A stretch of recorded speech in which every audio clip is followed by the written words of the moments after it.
இந்த வீடியோவில் நம்ம என்ன பார்க்க போகிறோம் அப்படின்னா கிளெக்சேன். வாங்க வீடியோக்குள்ளே போகலாம். இதை ஈனாக்சபாரின் அப்படின்னு சொல்லுவாங்க. இது low molecular weight heparin.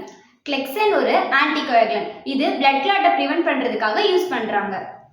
கிளெக்சேனோட uses: deep vein thrombosis, pulmonary embolism, MI, unstable angina, ரொம்ப நாள் பெட் ரெஸ்ட்ல இருக்க பேஷண்ட்க்கு யூஸ் பண்ணுவாங்க. சர்ஜரிக்கு அப்புறம் பிளட் கிளாட் ப்ரிவென்ட் பண்றதுக்காக யூஸ் பண்ணுவாங்க. கிளெக்சேனோட மெக்கானிசம் ஆஃப் ஆக்ஷன்: இது என்ன பண்ணுனா ஆன்டிதெர்மின் 3 வந்து ஆக்டிவேட் பண்ணும். ஸோ அதனால ஃபேக்டர் 10A வந்து இன்ஹிபிட் ஆகும். இது இன்ஹிபிட் ஆகுறதுனால ப்ரோத்ரோம்பின்ல இருந்து த்ரோம்பினா கன்வெர்ட் ஆகுறது ப்ரிவென்ட் ஆகும். ஸோ த்ரோம்பின் வந்து ரெடியூஸ் ஆகுறதுனால ஃபைப்ரின் கிளாட் ஃபார்மேஷன் நடக்காது. இதனால தான் பிளட் ஃபார்மேஷன் வந்து ப்ரிவென்ட் ஆகுது.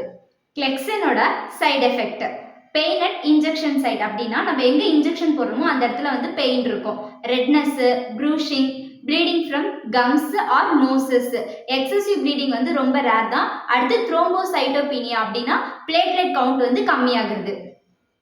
இந்த மாதிரி மோர் யூஸ்ஃபுல் வீடியோக்கு நம்ம பேஜை ஃபாலோ பண்ணிக்கோங்க.